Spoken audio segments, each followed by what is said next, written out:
Hello, this is Cityscape, a regular vodcast of people, places, and things that impact Livonia and Westland. I'm Dan West with the Livonia Chamber of Commerce. Today we visit a unique spot in Livonia where you can enjoy coffee, sandwiches, and pastries served by people carrying out a great mission.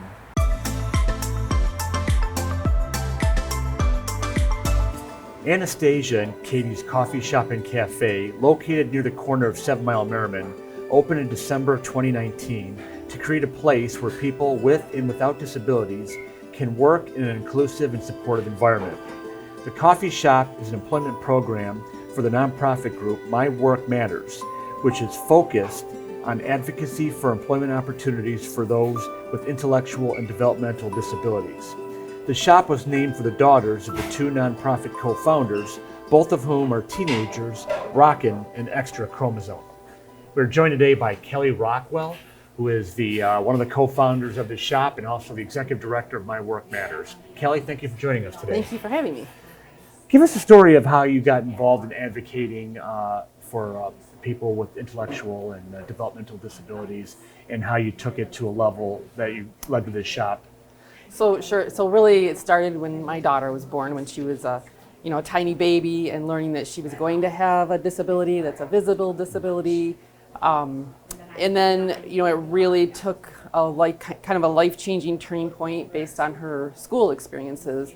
We've literally had people say to us, she does not belong here. And these were people that were looking at paperwork that had a diagnosis and some test scores, and she wasn't in the room, and they had never met her, and they didn't know her.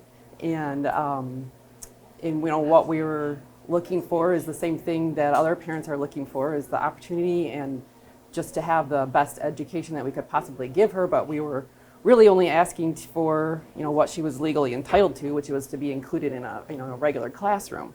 So we really had to advocate hard for that to happen for her, and we still have to do that. But the life-changing experience came when I saw younger kids that came up behind her and saw her being included, and were asking for the same things for their children, and were told absolutely no. And having seen what they went through, how they were treated, and the toll that it took on their families, and just the fallout from that, it really changed my life and my perspective, knowing that this does happen and that there's people that are able to advocate for themselves and advocate for others, and some people can't, and some people that do, really do suffer. So it sounds like the My Work Matters you initially started with how do we generally advocate for young people in this situation, and then you guys took it to a new level when you developed Anastasia and Katie's. Yeah. Talk about what it took to bring this shop and the vision and how it came to be. So we had a group of parents that were loosely working on some employment initiatives, like I said, and it happened that one of the people in our group played hockey with someone that knew about this space, that it was really that the space was available and that it would be supported if someone wanted to open a coffee shop that was aligned with our mission, the mission that we have now. So we kind of looked into it, thought, yeah, we think we could do this. We think we could start with this. So we weren't sure exactly how it was going to start, if we were going to be involved with another group and another nonprofit. But as it went along, we ended up thinking, well, we need to do this, and we need to form a nonprofit of an individual nonprofit just to focus on this area. So that's what we ended up doing. What has been the key to training somebody with the intellectual and developmental disabilities, and how have you been able to make them productive workers?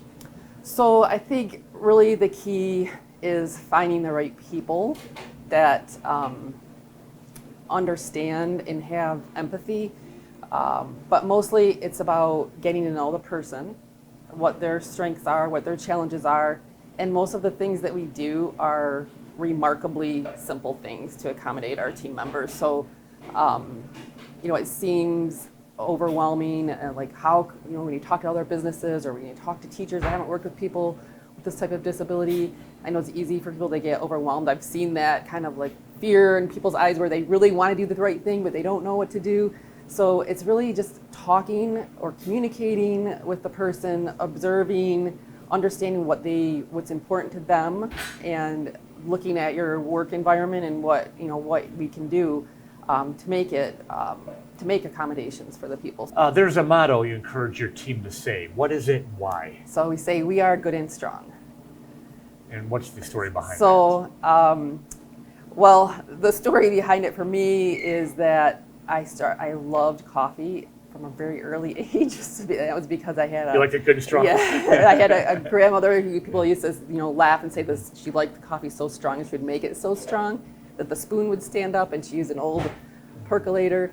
And but she would give us coffee. She called it when we were really little.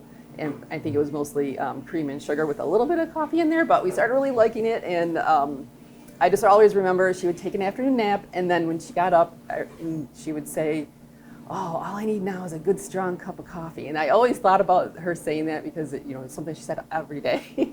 And I really liked it, thinking about those memories about coffee. And then I thought, that we have become good and strong. We're trying to do good things with good people here. And doing that has made us stronger, and then everyone likes good and strong coffee. What are the shop's hours? When are you guys open?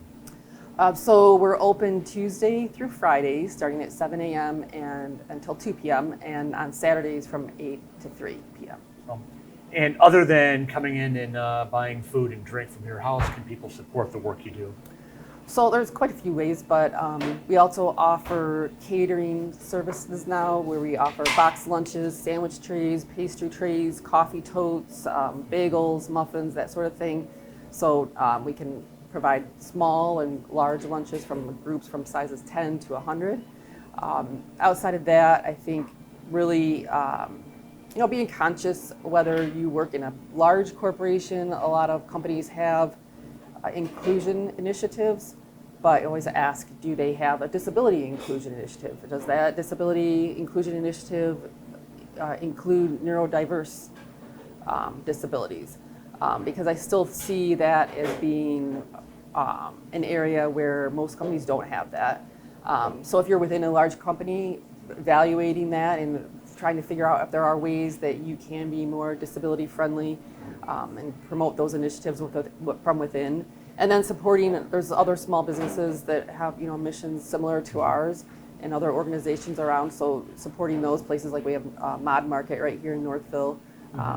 And just choosing, at the holidays, maybe think about patronizing those places instead of some of the larger stores.